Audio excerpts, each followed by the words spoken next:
What up, YouTube? It's your boy Ghost. I'm coming to you from inside my truck. I had to plug my camera up because it was about to die. But today I'm dropping this video to speak on fixed costs. It's something that I feel is very important when it comes to getting into this industry, whether you're an owner op, a company driver, or whatever. Knowing your fixed costs for home and for your truck is important. Now, one of my main things was, going through what I went through and, becoming a single man, having to take on the responsibilities of a home, of an actual house, paying mortgage, paying insurance, paying car insurance, utilities, and all of that. Right back then I was a company dude at UPS. And that was one of my main things, was my fixed costs of my home. To see, me being a company guy, how much was it gonna cost, or how much money did I have to make every week in order to, be able to pay all my bills, to pay my mortgage, to pay my utilities and everything else. So I sat down and I went over that. And my fixed cost for my home was $2,500. Now, mind you, that was my mortgage, which was $1,795. That's a lot, but that's what happens when you want to live in California and you want to live in a nice area like Rancho, and you want a nice size house. So I had the high mortgage. You pay for what you get. I had the utilities, lights, gas, trash, sewage, lawn, HOA fees, all of that. So, that came out to about $2,500. And now for me, I divided that by 4 weeks, which was $625 a week is what I had to make in order to pay my bills at home. So as a company guy, I was like, okay, every week I had to shoot for at least $625. And that's one thing I had stressed at UPS before I got hired. I asked my boss back then, I was like, hey, this is what my budget is. This is what I gotta make every week in order to, keep the lights on at home, because it's just me. I told him, I'm a single man and it's just me. And I will run. I just need to make sure, without a benefit of a doubt, I can bring home this much money a week. He said, oh yeah, no problem. He wasn't lying about that either, because they ran a dog mess out of me. So, that was my thing. So then, once I was at UPS, I was like, okay, cool. I'm starting to, I'm getting my business back running. I got my cars back up, they're doing their thing. I'm, slowly selling the car here and there. So I'm like, cool, I'm content, That side of my business is straight. I got extra income coming in, so I'm Gucci, I'm good. So I was like, all right, now I want to get me another truck. So I sat down and I started going over numbers. And I had to look at the fixed cost of the truck. And in my head, because I went off of figures from when I did a lease, I was like, okay, I'm going to finance this truck, and the payments, like the way I did it, which I'll just drop a video to explain it, because it's kind of confusing, and this video is about fixed costs. But to make a long story short about that, my fixed cost for my truck, because my truck note is $1,900 a month, so you divide that by 4, it's $475 a week. Insurance and all the little fees that came with it back then was about $250, which it's about the same now. Maintenance, because since it's a used truck, it's from the auction, I told myself I'm throwing $500 a week into it, because I don't need my truck breaking down. because this ain't no lease. I ain't got no help out here. It's just me. My truck go down, that's it. it's a wrap. You know, there's no calling somebody to help me out. So I'd rather dish more money into it. My payroll company, you know, I pay myself as an employee on payroll, so that's $400.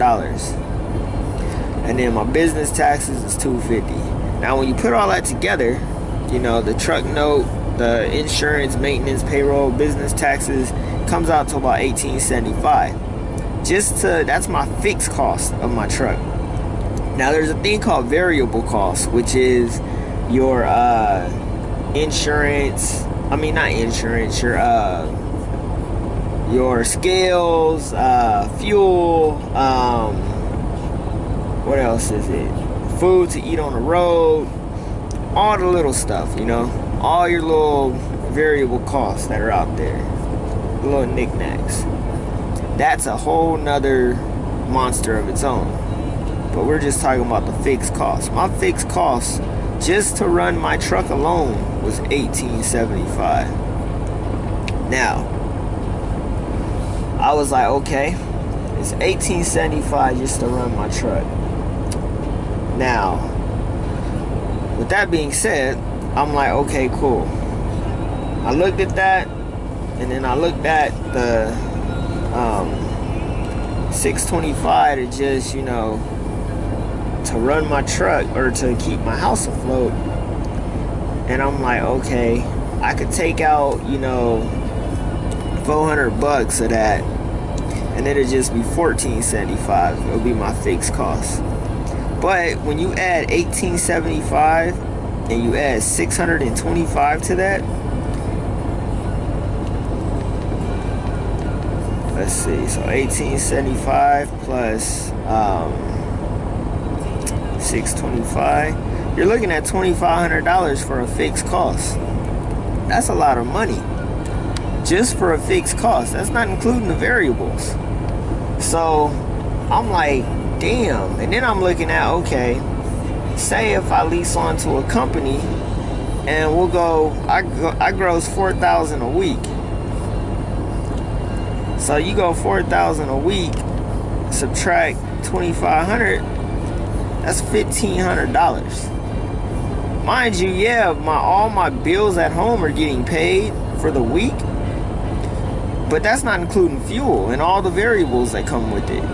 So my business, when you really look at that, is $1,500 that is still sitting in the pot, but that's not including the variables because you got fuel. Out here, fuel is high, so that's like maybe another $1,200. So subtract $1,200 from 15, that leaves you with $300 that your business just profited from. And for me, I was just like that. I just didn't like that number at all. So I told myself, okay, before I jump out there as an owner up, let me figure out how to cut down my home costs. You know, because I'm like, I don't want another wife. I don't want, you know, somebody living with me, because that's going to be a whole nother added expense. That's going to be more variables that I'm going to have to deal with. So I'm like, you know what? Let me get some roommates that actually pay. And let me figure out a way that I can get, since it's just me, you know, I need something that could either completely pay all my bills or, you know, at least help out with 90% of them. So I got some roommates, and I got some pilots to move in, and I got a contract with American Airlines to basically use my house as a crash pad, which, you know, if anybody's interested in that, I'll drop a video about how I had to do it, because I went through a huge process to do it. It took forever too, but I did that. So the money that completely eliminated my house bills, that completely eliminated my mortgage, everything, and I actually had money left over. So now my house is profiting from that. So if anything goes wrong in my house, I just turned it into a business, and I said, you know what, I'm solid, I'm content, I'm happy with that figure, I'm happy with, you know, how that worked out, thanks to my cousin, because she's a pilot too. So I figured that out, and that eliminated my house debt. So with that being said, now I'm looking at it like, cool, now I'm an owner op. I'm like the guys out there that have no bills and no family and all that. I can just run and make my money. So that's how, doing that, it was able to free up space. So now I could go with the $400 payroll. So with my $400 payroll, that's what, $1,600 a month. So that pays basically for my health insurance and stuff like that. So I'm Gucci, I'm content. I'm like very happy about that. You know, back then I was. And I was like, okay, cool. So now, you know, I got my payroll going and I got all my everything else going. A lot of people, when they do their fixed costs, they don't add in their home expenses. They don't think about that. They just think about the truck. For me, I guess because I run another business and I actually have I have vehicles and I have people that I pay, my payroll has to run every single week, give or take. If my truck doesn't run or not, my payroll still runs. I still get paid. I still get a paycheck. And that's just because I have a payroll account. In that account, it's strictly for whatever I'm gonna pay myself or I pay my employees. I don't touch it. I don't do any of that. Only time it gets touched is when money gets pulled out. And of course, I'll deposit money into it. But I mean, that's just, you know, that account is strictly payroll. I mean, it's set up for payroll. And also, I have my business accounts. I have my maintenance accounts. I have all that set up. I like to be completely organized. It's less of a headache and it looks good when it comes time for taxes. So that's why, you know, I had to do my payroll. A lot of people don't do payroll. I do it. I have a savings account for my taxes. So everything, it looks uniform and organized. So when I present it all to my tax man, he's happy. So you guys gotta understand and calculate your fixed costs for everything. Trust me, it'll be a game changer. It'll help you understand where your money's going.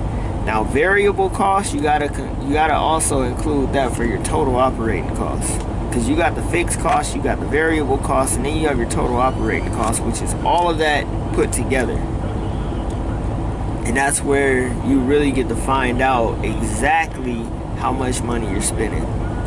So I hope this video didn't confuse a bunch of people.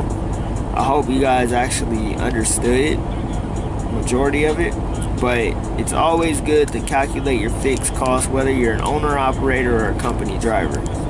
And you'll be surprised by how many owner ops don't even know their fixed costs. And I know people talk about daily rate per mile and stuff like that. For me, it's obsolete when it comes to my semis. Now my cars, yeah, because I mean they're local. They run daily. So if you're running daily and you're an owner op that runs daily and you're home every single day and you basically make your money by the day, then yeah, you need to understand your daily rate. For me, I don't, because I look at the total week, what I gross per week. But some guys do, some guys don't. I'm one of those guys that don't look at the daily because it doesn't really matter to me, because I'll go a day where if I want to sit, I'm going to sit. And I'll just double up the next day. So, like I said, to each its own. Some guys make this into rocket science and it's not that hard. It's just basic math. Some people like to look at the cent per mile and all this other stuff. I mean, like I said, if they just do basic math, it's better to understand and it's less confusing. So, yeah, with that being said, love, peace, prosperity. I hope this video helps shine some light on what fixed cost is, and I will holler at y'all later. Catch me in the next video. Deuces.